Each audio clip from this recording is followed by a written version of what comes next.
बिस्मिल्लाहिर्रहमानिर्रहीम। अल्लाहुम्मा सल्लि व सल्लिम व बारिक अला सय्यदिना मुहम्मदिन व अला आलिहि व अस्हाबिहि व अज़वाजिहि व ज़ुर्रिय्यतिहि अजमईन। सय्यदी रसूलुल्लाह ने फरमाया है कि तकदीर को कोई चीज तब्दील नहीं कर सकती सिवाय दुआ के। आज हम तकदीर पर बात करेंगे। तकदीर है क्या? ये बात हमने आपको पहले भी बताई थी कि सय्यदी रसूलुल्लाह ने ये बात फरमाई है कि अल्लाह ताला ने इस पूरी कायनात को तख्लीक करने का राज हमें बताया था। कुन्तो कंज़न मख्फी फ़अहबब्तु अन आरिफ, मैं एक छुपा हुआ खजाना था, मैंने चाहा कि मैं पहचाना जाऊं। और इसीलिए अल्लाह ने इस पूरी कायनात के इस निजाम को तख्लीक किया था। ये भी आपको बताया था कि कुरान पाक में अल्लाह ताला ने लिखा है कि इसने इस पूरी कायनात के निजाम को सित्तत अय्याम में तख्लीक किया। सित्तत व अय्याम आमतौर पर इसका तर्जुमा 6 दिन कर दिया जाता है, लेकिन जाहिर है वो तर्जुमा दुरुस्त नहीं है कि जब पूरी कायनात ही वजूद नहीं रखती, सूरज चांद सितारे और जमीन ही नहीं है, कायनात और कहकशां और मिल्की वेज और गैलेक्सीज ही नहीं है, तो फिर 6 दिन का क्या सवाल है? दिन और रात का ताल्लुक तो हमारी इस दुनिया के निजाम से है। वो 6 दिन नहीं थे, वो 6 स्टेजेस थी। उस पर इंशाल्लाह बात करेंगे। मगर जब अल्लाह ने ये फरमाया कि कुन्तो कंज़न मख्फी, मैं एक छुपा हुआ खजाना था और मैंने चाहा कि मैं पहचाना जाऊं, तो सबसे पहले अल्लाह ने जिस नूर का इजहार किया वो नूर मुस्तफा सल्लल्लाहु अलैहि वसल्लम।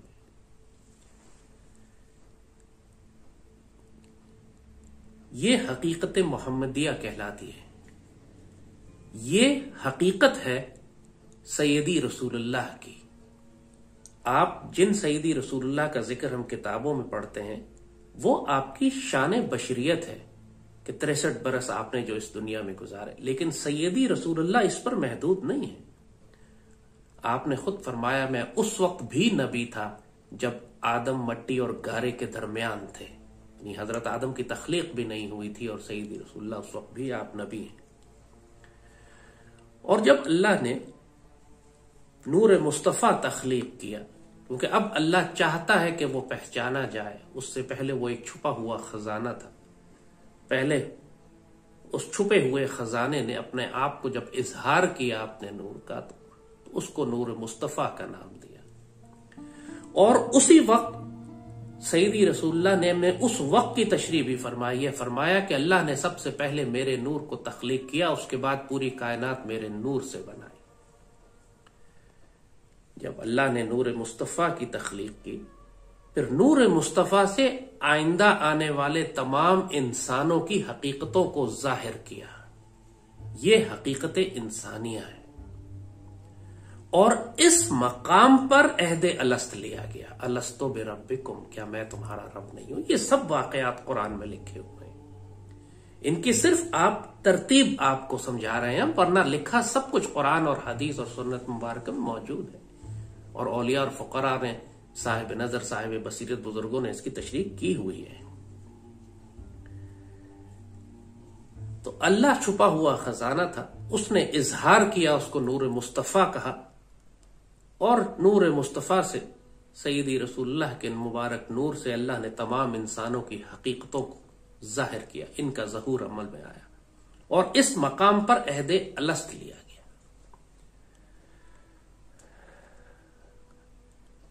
इस मकाम तक जब अहदे अलस्त लिया जा रहा था, तो उस वक्त ना कोई मलाइका थे, ना कोई जिन्नात, और ना कोई कायनात थी, ना दुनिया थी, ना जमीन। उस वक्त सिर्फ ये वो मकाम है कि जिसका ना अक्ल अहाता नहीं कर सकती, ना इसका कोई वक्त का कोई तयन है कि ये कितने अरब साल पहले का वाकया है, क्योंकि ये चीज मगर चूंकि कुरान में लिखी है इसलिए हकीकत है। पूरी कायनात के ज़हूर से पहले के वाकयात कुरान ने बयान किए। इसके बाद अल्लाह ताला ने एक तकदीर लिखी। आप उसे स्क्रिप्ट कह लें। एक तकदीर लिखी कि कयामत तक आने वाले वाकयात क्या होंगे। हर पॉसिबिलिटी, हर वो मुमकिनात जो कयामत तक जिन वाकयात ने ज़हूर होना था, अल्लाह ने वो लिख डाले। कलम आला से लौहे महफूज में लिखकर किताब मुबीन में अल्लाह ने ये रख दिए। और जब सब कुछ था ही नूर मुस्तफ़ा सल्लल्लाहु अलैहि वसल्लम, आप उस वक्त भी नबी थे जब आदम मट्टी और गारे के दरमियान, तो सैयदी रसूलुल्लाह की ये शानों का ही नाम है। कलम आला, लौहे महफूज, किताब मुबीन, ये सब शानें हैं सैयदी रसूलुल्लाह के नूर मुस्तफ़ा की। ये राज बाबा इकबाल बहुत अच्छी तरह जानते थे। जब भी आपकी वो खूबसूरत नात, लौह भी तू, कलम भी तू, वजूद तेरा, अल किताब, गुम्बदे आपकी न रंग, तेरे मुहीत में हुबाब।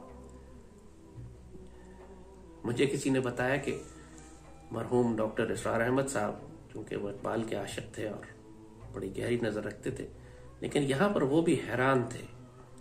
किसी ने, शायद उन्होंने किसी से जिक्र किया जिसने मुझे ये बात पहुंचाई कि डॉक्टर इसरार यहां हैरान थे कि ये इकबाल ने नात लिखी है या हमद लिखी है, क्योंकि जो सिफात बयान की गई हैं वो तो इलाही सिफात है, वो तो इतने बड़े वजूद की सिफात है कि एक बशर की तो हो ही नहीं सकती।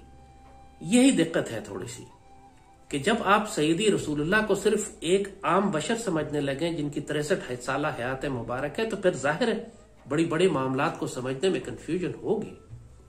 ये इंसान की बात करें, इंसान बशरियत नहीं है। जब हम अहद अलस्त की बात करते हैं तो हमारी हकीकत ने अजल और अबद से पहले न जाने किस वक्त अहद लिया था अल्लाह से कि अलस्तो पे रब्बिकुम, हमने कहा था भला, हम उस वक्त मौजूद थे, हमारा जिस्म मौजूद नहीं था। जब हमारे साथ ये मामला है तो सईद रसूलुल्लाह का मामला तो बहुत बुलंद है। कुरान कहता है कुल्लु शै अहसैनाहु फी इमाम मुबीन, हमने हर चीज लिखकर एक इमाम मुबीन में रख दी है। इमाम मुबीन का, इमाम मुबीन का तर्जुमा किताब नहीं है। इमाम मुबीन एक इमाम और वजूद का नाम है। किताब मुबीन की जब बात होती है तो खुली किताब, उससे मुराद बुक नहीं होती, उससे मुराद वजूद होते हैं। इमाम सईदी रसूलुल्लाह की हकीकत की बात हो रही है, जिस तरह हकीकत इंसानिया की बात हो रही है जब अहद अलस्त की बात हो रही है। इकबाल बाबा ने जब कहा कि लौह भी आप, कलम भी आप, लौह महफूज भी आप है, कलम आला भी आप है, और आपका वजूद ही अल किताब है। और कुरान अपनी तफसील बताता है फिर कि कुरान तो अल किताब की तफसील है। और फिर ये कुरान बताता है हमें कि मूसा अलैहिस्सलाम को अल्लाह ने तौरात भी अता फरमाई और अल किताब भी अता फरमाई। अल्लाह ताला ने ईसा अलैहिस्सलाम को तौरात और इंजील अता फरमाई और अल किताब अता फरमाई। अल किताब जाहिर है कि कुरान पाक नहीं है, कुरान अल किताब की तफसील है।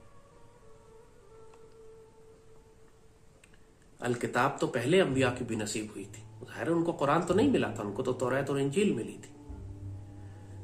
और इकबाल बाबा फरमा रहे हैं कि अल किताब सैयदी रसूलुल्लाह की हकीकत का नाम है।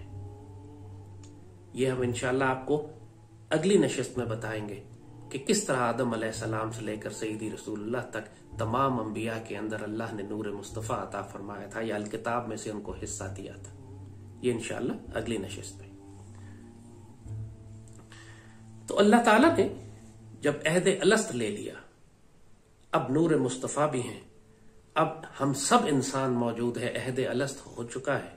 अब अल्लाह ने एक तकदीर लिखी है कि आने वाले दौर में, आने वाले वक्तों में अब क्या होने जा रहा है। अब वो अल्लाह ताला इस पूरे निज़ाम को तैयार करने जा रहा है, उस सारे सफर के लिए जो आज हम जिसको देख रहे हैं, जिसमें हम हैं।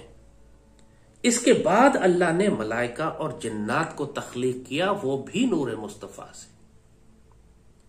यहां अल्लाह ने मलाइका और जिन्नात को भी तख्लीक कर दिया, और उसके बाद अल्लाह ने ये कहकशा और ये कायनात बनाई। और ये पूरी कहकशा और कायनात, ये वो 6 दर्जे हैं आलम एजसाम, ये पूरी दुनिया का निजाम, ये कहकशा यानी कायनात, फिर उसके ऊपर मलाइका और जन्नात की तख्लीक, फिर उसके ऊपर वो पूरी स्क्रिप्ट की तकदीर का लिखा जाना, फिर उसके ऊपर हकीकत इंसानिया, फिर हकीकत मोहम्मदिया और उसके ऊपर अल्लाह का अर्श। ये 6 दर्जात हैं, ये सित्तत अय्याम है, 6 स्टेजेस हैं, 6 दिन नहीं, 6 स्टेजेस हैं जिसमें अल्लाह ने इस पूरी कायनात के निजाम को जाहिर किया।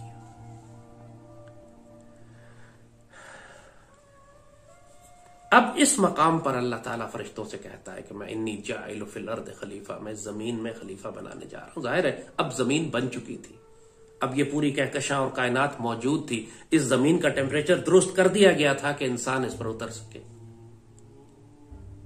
और फिर वो सफर, वो सारा के फरिश्तों ने सिजदा किया और इब्लीस ने इनकार किया, और फरिश्तों ने कहा अल्लाह से कि ये जमीन में फसाद पैदा करेगा। तो अल्लाह ने फरमाया कि, और जाहिर है अल्लाह ने फरिश्तों से कहा कि मैं वो जानता हूं जो तुम नहीं जानते। तो फरिश्तों ने कहा कि ला इल्म लना इल्ला मा अल्लमतना, हमें इनके बारे में सिर्फ इतना पता है जितना आपने हमें बताया हुआ, इससे आगे हम नहीं जानते। क्योंकि अल्लाह ने जो तकदीर लिखी थी वो फरिश्तों ने पढ़ी, उन्होंने देखा कि दुनिया में फसाद होगा, दुनिया में जंगें होंगी, फसाद होगा। उन्होंने कहा मालिक ये तो खून बहाएगा जमीन में जाके। अल्लाह ने कहा मैं और बातें भी जानता हूं, इसके अलावा मामलात और हैं। जाहिर फरिश्तों को अल्लाह ने वो नहीं बताए थे कि अल्लाह क्या राज अब इस इंसान को देने जा रहा है। और इस मकाम पर जब अल्लाह ने मलाइका को और जिन्नात को और पूरी कहकशां और कायनात और दुनिया को तैयार तख्लीक कर लिया था, और फरिश्तों को यह खबर नहीं थी कि अल्लाह क्या तोहफे देने जा रहा है आदम अलैहिस्सलाम को, इस मौके पर अल्लाह ने जो किया वो कुरान की एक और आयत में बड़ी तफसील से लिखता है अल्लाह, इन्नल अरदनल ईमाना, हमने एक इमानत पेश की पूरी कायनात को और मखलूक को और जिन्नात को और पहाड़ों को और आसमानों और जमीनों को, लेकिन वो सब डर गए उस इमानत को उठाने से और घबरा गए और इनकार कर दिया, मगर इंसान ने वो इमानत उठा ली। कुरान में पूरी आयत है इस हवाले से। वो कौन सी इमानत है जो अल्लाह ने पूरी कायनात में जमीनों और आसमानों को पेश की, लेकिन सब ने इसको देखते ही इनकार कर दिया, मालिक हम ये बोझ नहीं उठा सकते, मगर इंसान ने वो बोझ उठा लिया। अल्लाह आगे कहता है इन्नहु कान ज़लूमन जहूला, कि इंसान जालिम और जाहिल। जाहिरी ट्रांसलेशन इसकी ये है, लेकिन हकीकत इसकी और है। ये बड़े प्यार के अंदाज में कहा गया है ज़लूमन जहूला, उससे और जलाल में नहीं। जो किसी प्यार वाले को आप कहते हैं बड़े जालिम हो यार, क्योंकि अल्लाह ने जो तख्लीक बनाई है वो उससे बड़ा प्यार करता है, बड़ी मोहब्बत करता है।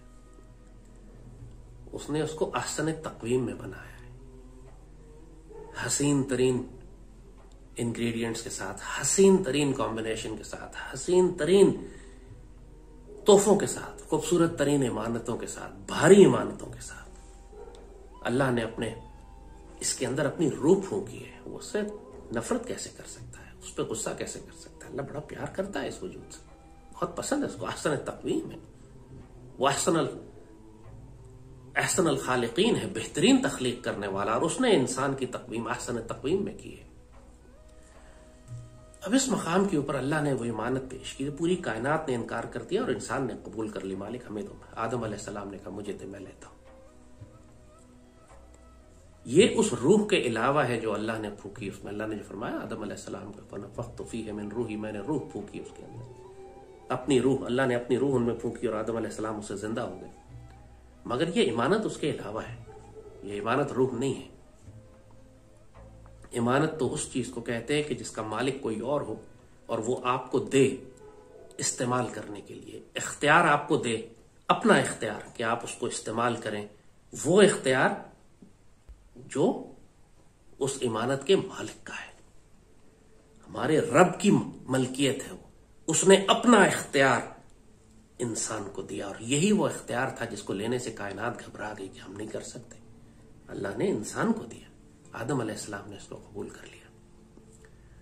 और ये इमानत जो अल्लाह ने आदम अलैहिस्सलाम को दी, ये वो इख्तियार था जो अल्लाह का अपना इख्तियार था।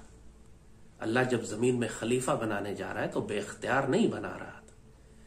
जब आप किसी के नायब होते हैं तो उसकी अथॉरिटी एक्सरसाइज करते हैं, उसकी पूरा इख्तियार और ताकत आपके पास होती है।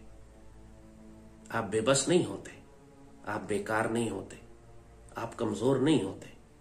आप जब कायनात के शहंशाह के खलीफा हैं तो आप सोचे इससे बड़ा कोई रुतबा कायनात में हो सकता है? ये तो आम 2 टके का सफीर किसी 3rd क्लास मुल्क का हो तो वह करता फिरता है कि मैं उस मुल्क का सफीर हूं और उसकी मेरी नुमाइंदगी, और उस सफीर के साथ कुछ किया जाए तो पूरी इख्तियार रियासत और ताकत उसकी जो है वो पीछे हरकत में आ जाती है। और यहां तो अल्लाह फरमा रहा है कि मैं जमीन में अपना खलीफा बना रहा हूं, मैंने अपनी रूह फूंकी है उसके अंदर, और मैं इस पर अपनी इमानत दी है। मैंने इसको जो कायनात में कोई ना उठा सका वो इंसान ने उठा ली। ये इमानत जो अल्लाह ने दी इंसान को, ये अल्लाह का इख्तियार है, अल्लाह की अथॉरिटी है।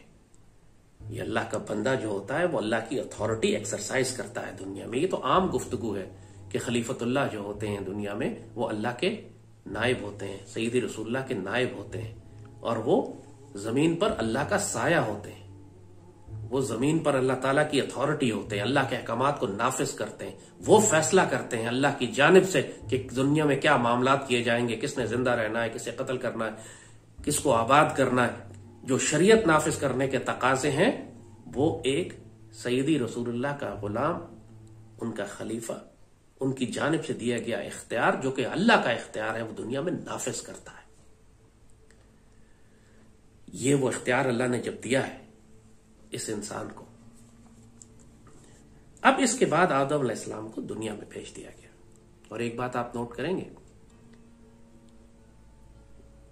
कि अल्लाह ने जब आदम अलैहिस्सलाम को दुनिया में भेजा तो ये पूरी कायनात बन चुकी थी, दुनिया इस काबिल थी कि इसमें इंसान आके रहे। और इंसान इस दुनिया में नहीं पैदा हुआ, आदम अलैहिस्सलाम को अल्लाह ने इस दुनिया में नहीं पैदा किया। आदम अलैहिस्सलाम को अल्लाह ने किसी ऐसे मकाम पर पैदा किया जिसके नजदीक अल्लाह का अर्श था। जाहिर है वो जन्नत भी नहीं थी।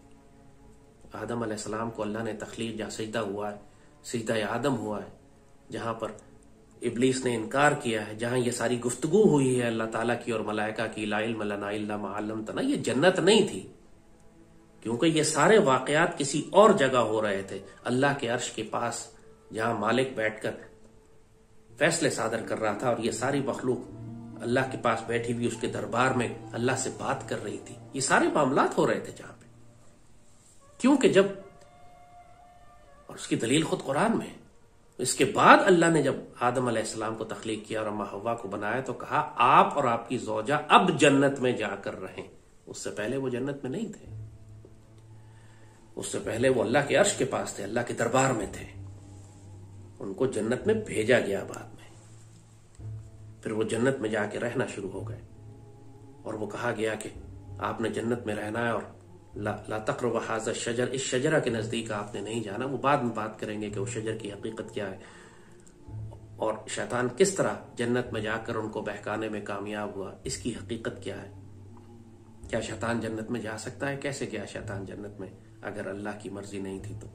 और फिर इस सारा मकसद क्या था इसका, वो शजरा क्या था? जाहिर है कि वो गंदम का दाना तो नहीं था, जन्नत में कोई गंदम का दाना तो नहीं उगा हुआ था, ना ही जैसे ईसाई रिवायत है कि सेब था कोई जो उन्होंने खा लिया। वो कोई ऐसा शजरे ममनुआ था, कोई ऐसी चीज थी जिससे मना किया गया था इनको कि आपने ये नहीं करना, लेकिन शैतान ने उनसे वो काम करवाया। वो जाहिर है कि एक बहाना बनाना था दुनिया के खेल को शुरू करने के लिए, सब कुछ अल्लाह की रजा और मर्जी से हो रहा था। तो अल्लाह ने फिर आदम अलैहिस्सलाम को जमीन पर भेजा। इंसान इस दुनिया में एलियन है। लोग एलियंस की आज बात करते हैं कि एलियंस हैं या नहीं, इंसान एलियन है। हम सबसे बड़े एलियन हैं क्योंकि हम इस दुनिया में तख्लीक नहीं हुए, हम आसमानों में बने और अल्लाह ने वहां से उतार कर हमें जमीन पर भेजा। यह पस मंजर बताना इसलिए जरूरी था कि आपको तकदीर समझानी जरूरी है कि तकदीर है क्या और अल्लाह ने कौन सा इख्तियार बंदा मोमिन को दिया है कि वो इस तकदीर को दुआ से, जैसे सईदी ने फरमाया कि तकदीर को कोई चीज तब्दील नहीं कर सकती सिवाय दुआ के। अब इसके बाद दुनिया का खेल शुरू होता है। आदम अलैहिस्सलाम से लेकर सईदी रसूलुल्लाह तक तमाम अंबिया और रसूल आते रहे। हर नबी के पास जो तोहफा था वो नूर मुस्तफ़ा सल्लल्लाहु अलैहि वसल्लम का एक जुज़ और एक तोहफा था। उसमें नूर मुस्तफ़ा में से ही हर नबी को एक हिस्सा मिला था। कुछ को किताबें मिली और उसके साथ उनको जब नूर मुस्तफ़ा मिला तो उसको अल किताब कहा गया। इनको हमने तौरात भी दी और नूर मुस्तफ़ा भी दिया। ईसा अलैहिस्सलाम को तौरात और इंजील भी दी और नूर मुस्तफ़ा भी दिया। सब नबियों को नूर मुस्तफ़ा दिया गया सल्लल्लाहु अलैहि वसल्लम। और सैयदी रसूलुल्लाह ने फिर यही तोहफे अपनी उम्मत में, अपने सहाबा में तकसीम फरमाए और उनके सदक़े फिर ये हमारे पास अब पूरी उम्मत में ये तकसीम किए गए और क़यामत तक तकसीम होते रहेंगे। अब जब दुनिया में कोई इंसान अल्लाह ताला भेजता है तो उसके साथ उसकी एक तकदीर भी आती है। वो जो अल्लाह ने शुरू में हर इंसान की एक पूरी कायनात की एक तकदीर लिख दी थी, उसमें हर इंसान के साथ एक तकदीर भी लिख दी जाती है कि उसने अब पैदा होना है और अब इसने मरना है और ये इसका रिस्क है और ये इसकी जिंदगी है और ये इसके मामलात हैं। ये सब कुछ अल्लाह पहले लिख चुका होता है। लेकिन साथ साथ अल्लाह ने यह भी आपको बता दिया कि तकदीर को कोई चीज तब्दील नहीं कर सकती सिवाय दुआ के। और इससे भी ऊपर का एक दर्जा है जो सैयदी रसूलुल्लाह ने ही हमें बताया है कि वहां पे अल्लाह के बंदे को दुआ भी नहीं करनी पड़ती, वो सिर्फ अल्लाह पर कसम खा लेता है। सैयदी ने फरमाया कि अल्लाह के बाज़ बंदे ऐसे होते हैं जब वो अल्लाह पर किसी बात की कसम खा लें तो अल्लाह की गैरत गवारा नहीं करती कि उनकी कसम को तोड़ दे, वो अल्लाह वो काम करके रहता है। तकदीर एक इनफाइनाइट सेट ऑफ पॉसिबिलिटीज है, मुमकिनात का एक लामुतनाही सिलसिला। यानी मिसाल आपको बहुत आसान अल्फाज में बताते हैं समझाने के लिए, क्योंकि ये बहुत एक नाजुक और सेंसिटिव और हसास मौजू है। एक शख्स ये कहता है कि मैंने रावलपिंडी से लाहौर जाना है। अब उसका इख्तियार है कि वो कौन सा रास्ता इख्तियार करता है। वो सड़क से भी जा सकता है, मोटरवे से, वो जीटी रोड से भी जा सकता है, वो बाय एयर भी जा सकता है, वो साइकिल पे भी जा सकता है, मोटरसाइकिल पे भी जा सकता है। ये सारी मुमकिनात हैं, ये सारी पॉसिबिलिटीज हैं और ये इख्तियार उस इंसान के पास है कि वो इन मुमकिनात में से जिस मर्जी पॉसिबिलिटी का इंतखाब कर ले। ये सारी तकदीरें हैं उसके सामने। तकदीर किसी एक चीज का नाम नहीं है, तकदीर एक इनफाइनाइट सेट ऑफ पॉसिबिलिटीज है, लामहदूद मुमकिनात। हर पॉसिबिलिटी जो हो सकती है अल्लाह ने पहले ही ये लिख दिया। अल्लाह को मालूम है कि उस शख्स ने जब रावलपिंडी से लाहौर जाना है तो ये इसके सामने मुमकिनात है। वो या ये रास्ता इख्तियार करेगा या ये करेगा, ये करेगा, ये या ये, और हर रास्ते पर उसके साथ जो कुछ होगा वो उसकी एक नई तकदीर होगी। अगर वो मोटरवे से जाता है तो उसकी तकदीर मुख्तलिफ हो जाएगी, मुख्तलिफ लोगों से मिलेगा, मुख्तलिफ तजुर्बात होंगे, उसको जिंदगी के एक जाविये तब्दील होंगे, कुछ एक नया मामला होगा। अगर वो जीटी रोड से जाता है वो नए लोगों से मिलेगा, उन लोगों से नहीं मिलेगा जो उसने मोटरवे पे मिलना था। एक तकदीर तब्दील हो गई यहां पर। एक होता हुआ काम, एक वो जो काम करने जा रहा था, अब उसके सामने इनफाइनाइट पॉसिबिलिटीज हैं।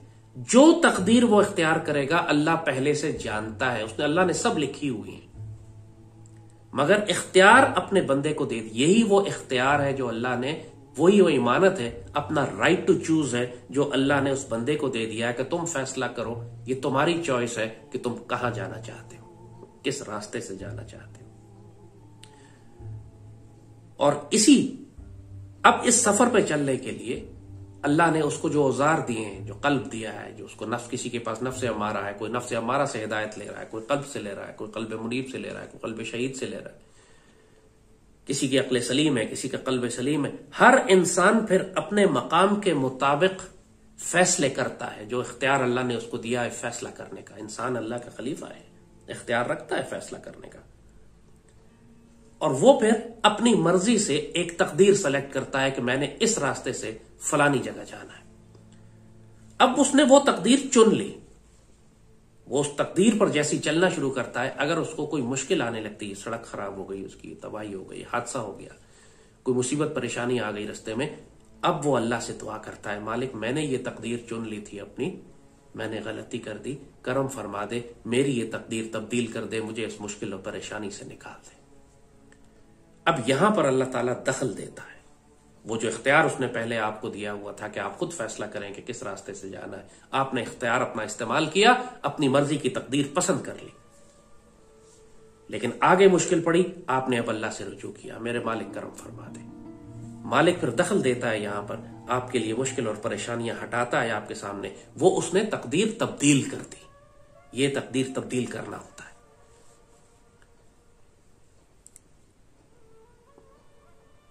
तारीख इस्लाम में हजारों मौके आपको, हजारों वाकयात आपको ऐसे मिलेंगे कि जब मुसलमानों ने कोई फैसला किया और आगे मुश्किल और परेशानी आई तो फौरन वहीं पर अल्लाह से रुजू किया और मेरे मालिक करम फरमा दे। जंग बदर का मौका सईदी रसूलुल्लाह ने खुद साबित किया अपनी सुन्नत मुबारक। जंग बदर का मौका आता है, सामने 1000 कुफार हैं, इधर सईदी रसूलुल्लाह है। फैसला कर लिया है हमने मुसलमानों ने कि हमने ये रास्ता इख्तियार करना है, हमने तसादुम करना है, हम काफिले के पीछे नहीं जाएंगे, हम तसादुम करेंगे मुशरिकीन के साथ। अब जाहिर है कि एक डिफिकल्ट फैसला है, 313 मुसलमान है, वसाइल नहीं है। अब यहां पर जब फैसला हो चुका, एक तकदीर का फैसला कर लिया कि हमने दुश्मन से टकराना है, लेकिन अब तकदीर से पहले दुआ का वक्त है। सईदी रसूलुल्लाह सारी रात दुआ फरमाते हैं और आपके अल्फाज देखिए क्या है। मेरे मालिक आज ये जमात, जिसका मफहूम है कि मेरे मालिक आज ये छोटी सी जमात आपकी राह में खड़ी हुई है कुफार से मुकाबला कर, अगर आज ये जमात खत्म हो गई फिर आपका नाम कयामत तक आपका नाम लेने वाला कोई नहीं होगा। ये सईदी रसूलुल्लाह फरमा रहे हैं। जंग बदर से पहले आपकी जो दुआ है जरा निकाल के पढ़ें तो सही कि मेरे मालिक अगर आज ये जमात खत्म हो गई तो आपका नाम मुबारक लेने वाला कोई नहीं होगा। अब ये है वो मामला कि तकदीर तो पहले फैसला कर लिया कि इस तकदीर पे, लेकिन अब चूंकि मुश्किल आई है, अल्लाह की जरूरत है, आगे मुश्किलात हैं, तो अल्लाह से दुआ की जा रही है मेरे मालिक आसानियां फरमा देना, तकदीर को तब्दील कर दे, जो मुश्किलात हैं उन्हें कम कर दे, मुश्किलात खत्म कर दे, जो हमारी कमजोरियां उन पर पर्दा डाल दे, दुश्मन की कमजोरियां उभार के सामने ले आ। फिर अल्लाह ने वो दुआ कबूल फरमाई और फिर वो वाकया मशहूर के अल्लाह कुरान में ही लिखता है फिर कि अल्लाह ताला ने सफ दर सफ फरिश्ते नाजिल करना शुरू किए, मलाइका की फौजें भेजी जिन्होंने मुसलमानों की जानिब से लड़कर मुशरिकीन को शिकस्त दी। ये होता है मामला कि आप तकदीर को कोई चीज तब्दील नहीं कर सकती सिवाय दुआ के। और जब अल्लाह दुआ कबूल करता है तो फिर वो बराह रास्त दखल देता है। वो तकदीर जो आपने सेलेक्ट की होती है, जो आपने फैसला किया होता है कि मैं इस तकदीर पर चलूंगा, फिर अल्लाह उसमें दखल देकर उसमें से शर निकालता है और खैर दाखिल करता है।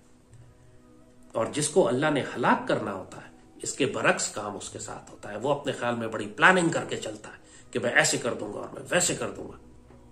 जिस तरह फिरौन लगा मूसा अलैहिस्सलाम के पीछे कि मैं मूसा अलैहिस्सलाम और उन सारे बनी इसराइल को मैं दरिया में गर्क कर दूंगा, और मूसा अलैहिस्सलाम और उनकी फौजें थी, जब उनके गरीब मिस्कीन लोग उनके साथ जब वो दरिया के किनारे पहुंचे तो आगे दरिया पीछे फिरौन, तो फिरौन ने कहा अब तो मैंने घेर लिया इनको। सारा वाकया भी कुरान में लिखा हुआ। तो मूसा अलैहिस्सलाम को अल्लाह ने कहा कि आप छड़ी मारे, दरिया खुल गया, अपने साथियों को लेकर अंदर चले गए। फिरौन तो यही समझ रहा था कि जो उसने तकदीर फैसला किया, जो उसने मुखालिफत का और दुश्मनी का जो फैसला किया, जो उसने तकदीर चुनी है अपने लिए कि मैं मूसा अलैहिस्सलाम की मुखालिफत करूंगा, अब वो कामयाब हो गया। लेकिन अल्लाह ने फिर दखल दिया वहां पे ना। मूसा अलैहिस्सलाम ने अल्लाह से दुआ की, अल्लाह ने कहा बिस्मिल्लाह, फिक्र न करो, हम संभाल लेंगे इस मामले को। और अल्लाह मूसा अलैहिस्सलाम और उनके साथियों को दरिया में से गुजारा। मूसा अलैहिस्सलाम से कहा फिक्र ना करो, इन्नी माअकुम अस्मा व अरा, शुरू में जो अल्लाह ने कहा था, मैं साथ हूं, देख रहा हूं, समझ रहा हूं, फिक्र ना करो, फिरौन के मामले में मैंने छोड़ा नहीं आपको। यही हुआ, फिर अल्लाह ने दखल दिया, मूसा अलैहिस्सलाम को बचाया, फिरौन को गर्क किया। फिरौन ने जो तकदीर चुनी थी, जो समझ रहा था कि जो उसकी तकदीर है, अल्लाह ने दखल देकर उसको रोक कर उसको वहां हलाक कर दिया। तकदीर को कोई चीज नहीं बदल सकती सिवाय दुआ के। हजरत उमर रजी अल्लाह ताला अन्हु के दौर में आप शाम जाना चाहते थे। बैतुल मक़दस शरीफ आजाद हो चुका था, शाम में मुसलमान फौजें थी। हजरत अबू उबैदा इब्न जर्राह, हजरत खालिद बिन वलीद, बड़े बड़े सहाबा शाम में थे। हजरत उमर चाहते थे कि शाम का एक दौरा किया जाए। आप मदीने से निकले शाम के सफर के लिए, तो रास्ते में आपको इत्तला मिली कि शाम में ताउन फैल गया है, बीमारी फैल गई है, प्लेग। अब सईदना उमर वहां पर रुक गए। बहुत सारे सहाबा की राय थी कि आगे सफर किया जाए या ना सफर किया जाए। वही बात, बहुत सौ का मशवरा था कि जो अल्लाह की मर्जी है आप जाएं, अपना काम करें, जो होना है देखा जाएगा। तो सईदना उमर ने फरमाया नहीं, मैं आगे नहीं जाता, मैं यहीं से वापस लौट जाऊंगा मदीने की जानिब। तो किसी साहबी ने आपसे सवाल किया कि क्या आप अल्लाह की तकदीर से भाग रहे हैं? तो सईदना उमर ने जवाब दिया कि मैं अल्लाह की एक तकदीर से अल्लाह की दूसरी तकदीर की जानिब जा रहा हूं। अल्लाह अकबर वलिल्लाहिल हम्द। इतनी हैरत अंगेज हिकमत सईदना उमर ने यहां तकदीर के हवाले से समझाई कि अल्लाह की एक तकदीर से दूसरी तकदीर की जानिब जा रहा हूं। जैसे बात आपको कही थी कि एक जगह से दूसरी जगह जाने के कई रास्ते हो सकते हैं और वो सब तकदीर है। अल्लाह को सब पता है कि आप उसमें से कौन सा रास्ता इख्तियार कर सकते हैं, और हर रास्ते पे जो कुछ होना है अल्लाह को पहले मालूम है और पहले मकतूब है, लिखा हुआ है। इसीलिए कहता है कि इंसान जो भी काम करे अल्लाह को पहले ही मालूम है, पहले ही तो मालूम है, इसलिए कि आप जो कर सकते हैं, जो पॉसिबिलिटीज आपकी हैं वो अल्लाह को पहले मालूम है। लेकिन अल्लाह ने आपको इख्तियार भी दिया है कि उन पॉसिबिलिटीज में से जिस मर्जी पॉसिबिलिटी को आप चाहें आप चुने, और ताकि आप जिम्मेदार हो। इंसान अपने अच्छे बुरे का खुद जिम्मेदार। अगर सभी कुछ अल्लाह ने करना है फिर इंसान का हिसाब किताब क्यों? ये सवाल सहाबा कराम ने भी सईदी रसूलुल्लाह से किया। सईदी रसूलुल्लाह ने फरमाया कि हर इंसान या शकी है, जहन्नम में जाएगा या जन्नत में जाएगा, और अल्लाह को मालूम है ये बात। इसका मफहूम कम बेश इसी तरह सहाबा ने फरमाया सईदी फिर हम अमल क्यों करें जब अल्लाह को सब मालूम है कि हमने जन्नत में जाना है या जहन्नम में जाना है, और हम इस वक्त आपके साथ हैं, फिर अमल करने की जरूरत ही नहीं है, फिर हम अमल किस लिए करें? आपने फरमाया नहीं, जिसका मफहूम है अमल करो। जिसने जन्नत में जाना है अल्लाह उसको नेक कामों की तौफीक देता जाएगा, उसके लिए रास्ते बनाते जाएगा, उसकी तकदीर में लिखता जाएगा कि वो खैर की जानिब काम करता जाए।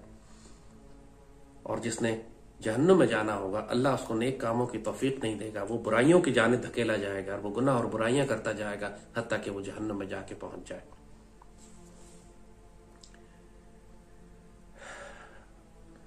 इकबाल बाबा ने बहुत तफसील से जैसे कहा कि कुरान और सुन्नत की सबसे खूबसूरत तशरीह उर्दू जबान में अगर किसी ने की तो बाबा इकबाल ने। तकदीर के हवाले से बाबा इकबाल ने कसरत से कसीर बातें की, बहुत सारे अशार उनके हैं, लेकिन हम बहुत ज़ाहिर है सबको तो नहीं, कुछ चंद एक अशार को लेकर आपको मफहूम वाज़ेह करते हैं।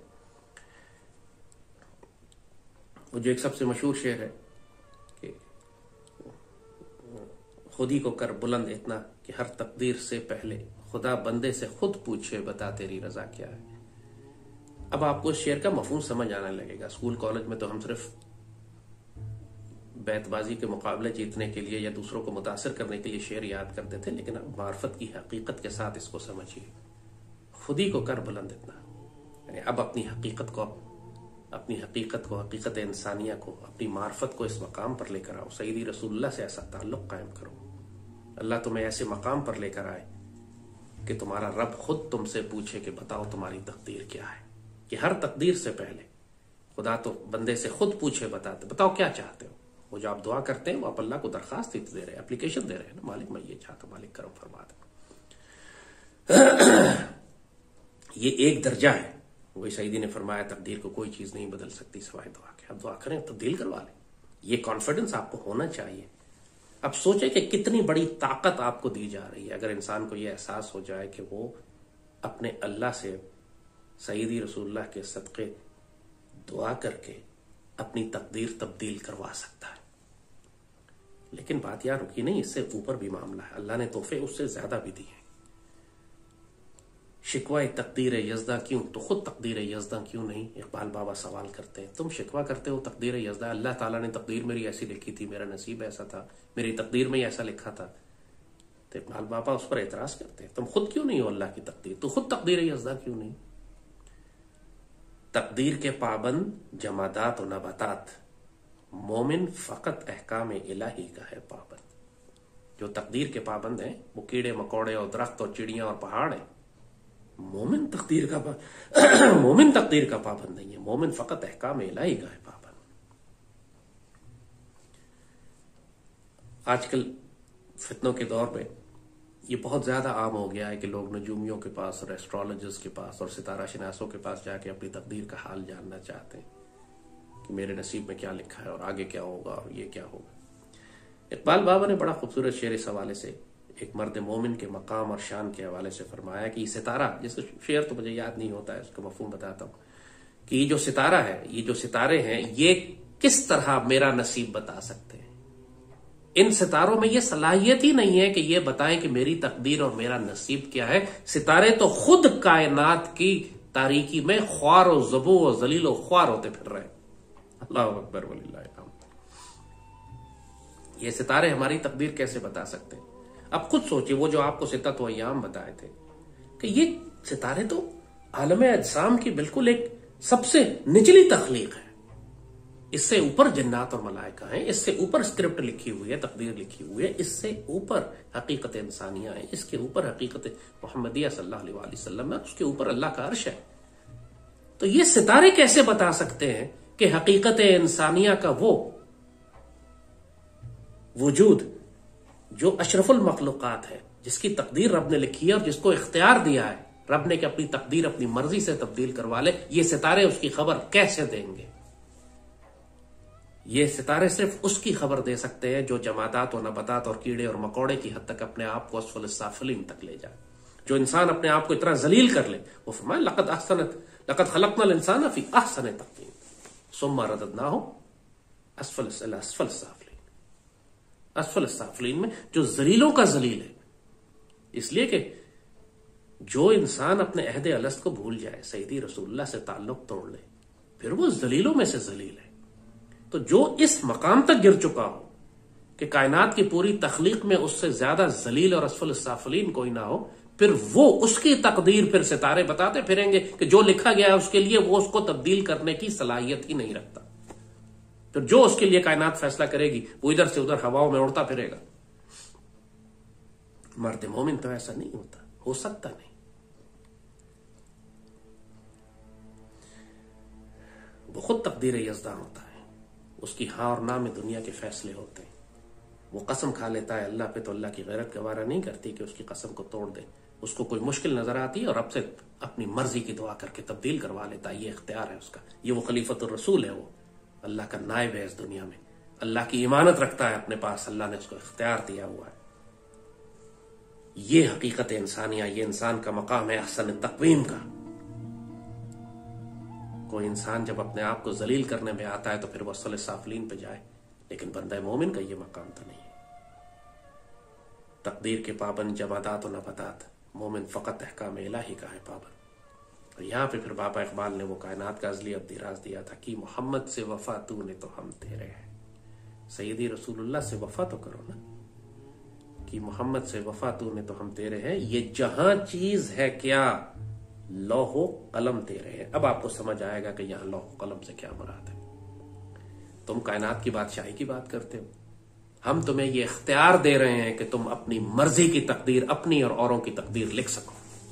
लौहो कलम तेरे, लिखो जो मर्जी लिखना चाहते हो, लेकिन शर्त यह है कि सईदी रसूलुल्लाह से वफादारी करो। शर्त यह है कि हकीकत इंसानिया को हकीकत मोहम्मदिया में गुम कर दो। शर्त यह है कि अपने आप को सईदी रसूलुल्लाह में फना कर दो। शर्त यह है कि तुम अशद हुब्बुलिल्लाह की शर्त पूरी करो कि जो लोग ईमान लाते हैं वो शदीद तरीन मोहब्बत सईदी रसूलुल्लाह से करते हैं। शर्त यह है कि तुम नफ्स अमारा को काबू करके कल्ब शहीद तक जाओ। और शर्त यह है कि तुम सईदी रसूलुल्लाह के नायब और अंबिया सिद्दीकीन शुहदा और सालिहीन के मकाम पर पहुंचो, ताकि तुम इस काबिल हो कि वो दरखास्त पेश कर सको अपने मालिक को कि मालिक खुदा बंदे से खुद पूछे, बता तेरी रजा क्या। अल्लाह खुद पूछे चाहते क्या, बोल।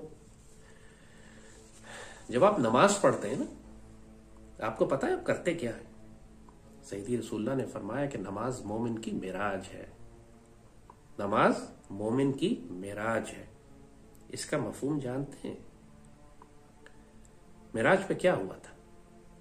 सईदी रसूलुल्लाह इस ज़ाहिरी दुनिया से बाहर तशरीफ ले गए थे।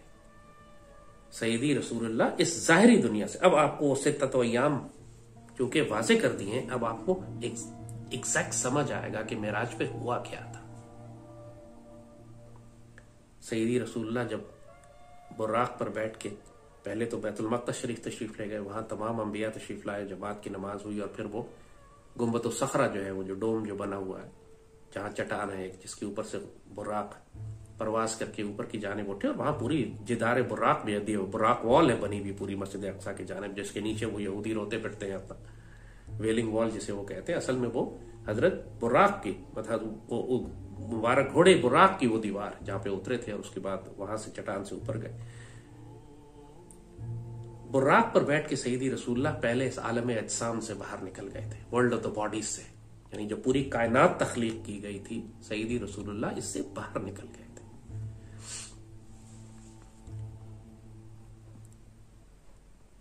उसकी सईदी रसूलुल्लाह जब इस कायनात से बाहर निकले, आप सोचें कि ये किस डायमेंशन में बात हो रही है। इस गैलेक्सीज का, इस पूरी कायनात का, इस कॉस्मोस का साइज आपको मालूम है कितना है? अरबों खरबों साल लाइट ईयर्स के लगे तब भी ये खत्म नहीं हो सकती। इतना बड़ा वजूद है और जो फैलता ही चला जा रहा है। इंसान की अक्ल में आने वाली चीज ही नहीं है। लेकिन ये वो सित्तत व अय्याम में वर्ल्ड ऑफ द बॉडीज आलम अजसाम है जो अल्लाह ताला ने सबसे आखिर में तख्लीक किया था, और तख्लीक हो रहा है अभी। जो बाबा इकबाल ने कहा कि अभी भी सदा आ रही है दमादम कुन फयकून की, कुन फयकून अभी भी चल रहा है, पूरी कायनात में तख्लीक जारी है। तो सईदी रसूलुल्लाह जब आलम अजसाम से गए, उसके बाद आप आलम मलाइका और जिन्नात को भी क्रॉस किया आपने। वो दुनिया जहां जिन्नात रहते हैं या मलाइका रहते हैं, सईदी रसूलुल्लाह उसको भी क्रॉस कर गए। उसके ऊपर वो जाहिर है वो तकदीर वाली, उसको भी जाहिर है बुर्राक पे क्रॉस किया आपने। उसके बाद सईदी रसूलुल्लाह हकीकत इंसानिया से गुजरते सिदरतुल मुंतहा तक पहुंचे। सिदरतुल मुंतहा वो मकाम है कि जिसके ऊपर मखलूक नहीं जा सकती, जिसको अल्लाह ने तख्लीक किया है वो नहीं जा सकती। जब ही जिब्रील रुक गए थे यहां पे, फरमाया सईदी इससे आगे मैं नहीं जा सकता, मेरे पर जल जाएंगे। जिब्रील बाहर रुक गए इस तरफ, इस मकाम से। सईदी रसूलुल्लाह इससे आगे तशरीफ ले गए और वहां आपने सबसे पहले दाखिल होकर क्या फरमाया? अत्तहियातु लिल्लाहि वस्सलावातु वत्तय्यबात, अल्लाहु अकबर वलिल्लाहिल हम्द। अब आपको समझ आएगा कि अत्तहियात में आप क्या पढ़ते। आपने अत्तहियात अल्लाह ताला को, जैसे ही आप दाखिल हुए अल्लाह के दरबार में, आपने अल्लाह को ग्रीट किया। अल्लाह के अर्श पे जब आप दाखिल हुए तो आपने फरमाया अत्तहियातु लिल्लाहि वस्सलावातु वत्तय्यबात। आगे अल्लाह ने फरमाया अस्सलामु अलैका या नबी व रहमतुल्लाहि व बरकातहू। और फिर सईदी रसूलुल्लाह ने फरमाया कि अस्सलामु अलैना व अला इबादिल्लाहि सालिहीन, और उस सलामती उन तमाम अल्लाह के बंदों पे भी हो कि जो सईदी रसूलुल्लाह की उम्मत में से इस मकाम तक पहुंचेंगे। और फिर वो वहां अल्लाह से उनका कलाम और तोहफे और बातचीत और राज और न्याज की बातें बहुत सारी, और फिर वापसी का सफर। और वापसी का सफर भी इसी तरह वहां से होते हुए, आसमानों से होते हुए, आप पूरे निजाम से गुजरते हुए बिल आखिर आप दुनिया में दाखिल हुए और वापस पर तशरीफ लिया। और यह आपने किताबों में लिखी हुई है ये बात कि जब सईदी रसूलुल्लाह वापस तशरीफ लाए इतना लंबा सफर करके, तो बिस्तर अभी तक गर्म था और दरवाजे की कुंडी अभी तक हिल रही थी। हुआ क्या था? सफर तो लंबा था, उसमें तो वक्त लगा था। तो यहां एक डिफरेंट टाइम जोन कैसे चल रहा था? दुनिया में चंद सेकंड की बात है, कुंडी हिलना या बिस्तर का गर्म रहना चंद सेकंड की बात होगी, चंद मिनट की बात होगी।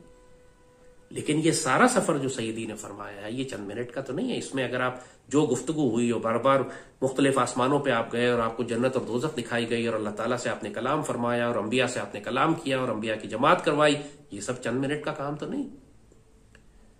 हकीकत ये थी कि उस वक्त अल्लाह ताला ने पूरी कायनात से रूह निकाल ली थी। जिस तरह एक घड़ी चल रही हो और घड़ी में से आप बैटरी निकाल लें तो जो वक्त को दिखा रही होती है वही वक्त दिखाएगी। जब आप चाहे 1 साल के बाद आप उस पर बैटरी लगाएं, अब वो वहीं से चलना शुरू करेगी जहां से वो 1 साल पहले रुकी थी जब आपने उसकी बैटरी निकाली थी। सईदी रसूलुल्लाह का एक इसमें मुबारक है सैयदना रूहुल कुदस। रूहुल कुदस सईदी का इसमें मुबारक है। मस्जिद नबवी में जो सामने रोज़े पाक के सामने दीवार पे सईदी रसूलुल्लाह के अस्माए मुबारक लिखे हुए हैं, उसमें एक नाम आपका रूहुल कुदस भी है। जो कायनात की रूह है वो सईदी हैं। रूहुल कुदस आप हैं। बेअय्यदनाहु बिरूहुल कुदस का लफ्ज कुरान में इस्तेमाल होता है कि ईसा अलैहिस्सलाम की भी अल्लाह ने रूहुल कुदस से मदद की। तनज़्ज़ुलुल मलाइकतु वर्रूह, मलाइका नाजिल होते हैं और रूहुल कुदस नाजिल होती है। रूह सिर्फ रूह का है लेकिन रूहुल कुदस मुराद है। रूहुल कुदस नाजिल होती है और रूहुल कुदस सईदी रसूलुल्लाह की हकीकत मोहम्मदिया की एक शान का नाम है। तो जब रूहुल कुदस, और यही वो रूह है कि जो पूरी कायनात की हर मखलूक को जिंदा रखती है, और जब ये रूह निकल गई इस कायनात में से, ये कायनात वहीं थम गई जैसे उसमें से बैटरी निकल गई। और सईदी ने जितना भी तवील सफर किया और सारे मामलात किए वो एक डिफरेंट टाइम जोन में, एक डिफरेंट क्वांटम फिजिक्स के फिनोमेना थे। वो फिनोमेना नहीं थे वहां पे, वो दुनिया का निजाम चल रहा है यहां पे जिस तरह, डिफरेंट टाइम जोन था वो। लेकिन जब आप वापस तशरीफ लाए तब दुनिया का निजाम वहीं से चलना शुरू हुआ कि रूहुल कुदस दुनिया में वापस आ गए। अब जब आप नमाज पढ़ते तो सईदी की सुन्नत में आप वही सफर दोबारा करते हैं रूहानी तौर पर।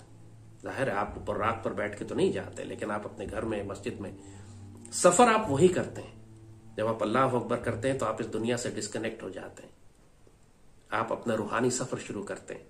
और जब आप अत्ताहियात पर पहुंचते हैं तो आप उसी मकाम पर पहुंचते हैं कि जहां पे सिदरतुल मुंतहा का बैरियर क्रॉस कर रहे होते हैं आप। और इस मकाम पर जब आप बैरियर क्रॉस करके आगे जाते हैं तो वही सैयदी की सुन्नत में पहले आप अल्लाह को कहते हैं अत्ताहियातु लिल्लाहि वस्सलावातु वत्तय्यबात, और फिर आप सैयदी वहां पे आप देखते हैं कि सैयदी रसूलुल्लाह भी तशरीफ रखते हैं। आप फरमाते हैं अस्सलामु अलैका अय्युहन नबी व रहमतुल्लाहि व बरकात। और फिर जब अत्ताहियात खत्म होता है और आपका वापसी का सफर शुरू होने लगता है तो आप अल्लाह आपको इजाजत देता है कि मांगो क्या मांगते हो। तो आप पहले दुरूद शरीफ पढ़ते हैं और फिर सलाम से पहले दुआ करते हैं, अल्लाह ताला के आगे दरखास्त पेश करते हैं। वापस जाने से पहले, वापसी के सफर से पहले आपको तोहफा दिया जाता है, मांगो क्या मांगते हैं। आप चाहे जो मर्जी दुआ यहां पर करें, और आप दुआ करने के बाद अल्लाह के आगे दरखास्त देने के बाद जब दुनिया में वापस लौटते हैं तो आके पूरी दुनिया को पहले सलाम करते हैं, क्योंकि आप बाहर से आ रहे होते हैं। अस्सलाम वालेकुम रहमतुल्लाह वस्सलाम वालेकुम रहमतुल्लाह। ये है आपकी नमाज की रूहानी हकीकत। तारीख इस्लाम में कितने वाकयात हमने पढ़े, हमें समझाए गए, बताए गए कि जब अल्लाह के बंदों को कोई मुश्किल होती थी तो वो नमाज की नियत बांध लेते थे। इसी वजह से सुल्तान महमूद गजनवी जब घमसान की लड़ाइयों में होते और जंग मुश्किल होने लगती तो घोड़े से उतर के सीधा सिजदे में चले जाते और सिजदे में पड़े रहते जब तक अल्लाह ताला उनके लिए आसानियां ना फरमा दे, मदद के लिए मलाइका ना भेज दे, दुश्मन की फौजें जलील ख्वार ना हो जाए। सब मुसलमान तारीख इस्लाम में इस राज से वाकिफ थे कि जब आप कोई तकदीर पसंद करते हैं अपने लिए और कोई मुश्किल आ जाए तो आप अपने रब से दुआ करके उस तकदीर को तब्दील करवा सकते हैं। कोई सिजदे में चला जाता है, कोई अल्लाह से नमाज में खड़े होकर दुआ करता है, कोई दरबार नबवी पर हाजिर होकर दरखास्त करता है, किसी को अल्लाह ताला ने इतना मकाम दिया होता है कि सईदी के सदक़े वो अल्लाह की ज़ात पर कसम खा लेता है और अल्लाह की गैरत गवारा नहीं करती कि उसकी कसम को तोड़ दे। अब सोचें ये कितना ताकतवर हथियार अल्लाह ताला ने मुसलमान मोमिन बंदे को दिया हुआ है। इसके बाद मुसलमानों की जिल्लत और ख्वारी, इन्ना लिल्लाहि व इन्ना इलैहि राजिऊन। सईदी ने बहुत अफसोस से फरमाया था, यही फरमाया था कि हुब्बुद दुनिया व कराहितुल मौत में जब तुम लोग मुब्तला हो जाओगे, जब तुम अपनी खुद ही भूल जाओगे, जब अपनी हकीकत और रियलिटी से वाकिफ नहीं रहोगे, जब तुम दुनिया की मोहब्बत में गिरफ्तार होके अहसन तक़वीम के बजाय असफल साफिलीन की जानिब जा पड़ोगे, तो फिर तुम तबाह ख्वार और जलील रुस्वा होते रहोगे इस दुनिया में। इकबाल बाबा ने यही बात बंदे मोमिन को समझाने की कोशिश की है। यही सफर है एक बंदे मोमिन की मार्फत का। एक मुर्शिद कामिल से जब वो वाबस्ता होता है तो मुर्शिद कामिल उसको यही सफर करवाता है, उसको उसकी हकीकत याद करवाता है। इकबाल बाबा बार बार कहते हैं, अपनी खुदी पहचान ओ गाफिल अफगान। मुझे अफगान नात एक उन्होंने नज़म लिखी थी, मकसद सारा ये अपनी खुदी पहचान, अपने मन में डूब कर पाजा सुरागे जिंदगी, जिन्हें मैं ढूंढता था जमीनों में आसमानों में, वो निकले मेरे जुल्मत खाना दिल के मकीनों में। कल्ब मोमिन अर्श अल्लाह, मोमिन का कल्ब अल्लाह का अर्श होता है। अब ये बातें अकल में आने वाली तो नहीं है। वो ये पता है आपको, जब कल्ब की हकीकत आपको बताई थी कि कल्ब मुनीब, कल्ब सलीम और कल्ब शहीद होता है। ये कल्ब शहीद वो मकाम है कि जो जहां अल्लाह उसको अथॉरिटी और इख्तियार, अपनी इमानत का इतना कुछ अता फरमा देता है कि उस मोमिन का कल्ब ही अल्लाह का अर्श बन जाता है। जहां से अल्लाह हुक्म फैसले करता है, फैसले सादर करता है, फैसले जारी होते हैं। ये वो मकाम है जिसमें सईदी ने फरमाया था कि उसकी फिरासत से बच्चों के, वो अल्लाह के नूर से देख रहा होता है, उसका हाथ नूर बन जाता है, उसके पांव नूर बन जाते हैं जिससे वो चलता है, उसकी आंखें नूर बन जाती हैं जिससे वो देखता है, उसके आगे नूर होता है, उसके पीछे नूर होता है, उसके दाएं और बाएं नूर होता है, उसके पूरा वजूद नूर होता है। सईदी की हदीस शरीफ है। बंदे मोमिन की एक शान है। वो कौन सा बंदा मोमिन है जिसका ये मकाम है, जिसका कल्ब अल्लाह का अर्श है, जिसकी हाँ और ना में दुनिया के फैसले होते हैं, जिससे रब खुद पूछता, बल्कि वो खुद तकदीर यज़दा होता है, रब पूछता भी नहीं उससे, खुद उसके वजूद के जरिए। हाथ है मोमिन का, हाथ है अल्लाह का, बंदा है मोमिन का हाथ। इकबाल बाबा जो कहते हैं, हाथ है मोमिन, हाथ है अल्लाह का, बंदा है मोमिन का हाथ। फिर अल्लाह ताला उसका हाथ बन जाता है, उसका पाँव बन जाता है। वमा रमैत इज़ा रमैत वलाकिन अल्लाह रमा, कुरान में लिखा हुआ है पूरा। सईदी रसूलुल्लाह ने जब मुट्ठी भर उठा के मट्टी फेंकी काफरों की तरफ तो अल्लाह ने कहा वो आपने नहीं फेंका, वो अल्लाह ने फेंका। वमा रमैत इज़ा रमैत वलाकिन अल्लाह रमा। अल्लाह उस वक्त हाथ बन गया सईदी का। अल्लाह ओन कर रहा है इस बात को कि वो सईदी ने नहीं फेंका, वो अल्लाह ने फेंका। जब सईदी ने बैत फरमाई, बैत रिजवान साहबा के हाथ के ऊपर, तो अल्लाह ने फरमाया यद अल्लाह फौक ऐदिहिम, अल्लाह का हाथ उन साहबा के हाथ के ऊपर था। अल्लाह ने ओन किया उसी तरह सईद रसूलुल्लाह के मुबारक हाथ को कि ये हमारा हाथ है। ये सईदी के सदक़े, ये तोहफे इस उम्मत को मिले हुए हैं। ये इंशाअल्लाह आने वाले वक्तों में इस पे और बात करेंगे, लेकिन ये इतना बड़ा तोहफा सईदी के सदक़े इस उम्मत को मिला हुआ है। और ये सफर आपके लिए भी खुला है। हर नमाज में आप यही दुआ करते हैं कि या अल्लाह मुझे इसी दर्जे में शामिल फरमा जिस पे अंबिया, सिद्दीकीन, शुहदा और सालिहीन रहते हैं। जन्नत पे राजी ना हो, जन्नत वालों को तलब करें। सईदी रसूलुल्लाह की सोहबत और कुर्बत पर राजी हों, सईदी को तलब करें। सईदी तक पहुंचने की दुआ भी करें, सईदी तक पहुंचने की कोशिश भी करें। मुर्शिद कामिल भी तलाश करें जो आपको सईदी रसूलुल्लाह तक लेके जाए। सईदी को भी दरख्वास्त दें, शायद आप पर करम हो जाए। जो हो अमल बेगरज उसकी जजा और है, नूर ख़याम से गुजर, बादा व जाम से गुजर। और इतना एतमाद अपने रब पे रखें, इतना कॉन्फिडेंस रखें अपने रब के ऊपर कि इंशाअल्लाह जब आप अपने रब के आगे दरख्वास्त पेश करें, ये एतमाद रखें कि इंशाअल्लाह वो रिफ्यूज नहीं करेगा। अल्लाह अपने बंदे से अपने गुमान के मुताबिक सलूक करता है। जो इंसान ये समझता है कि अल्लाह उसकी सुनेगा ही नहीं, फिर अल्लाह उसकी नहीं सुनेगा। और जो इंसान ये समझता है कि अल्लाह क्यों नहीं सुनेगा, फिर अल्लाह की खैरत गवारा नहीं करती कि उस बंदे की ना सुने। वो लाज रखने वाला है, प्यार करने वाला है। अल्लाहुम्मा सल्ली व सल्लिम व बारिक अला सय्यिदिना मुहम्मदिन व अला आलिहि व सहाबिहि वसल्लम।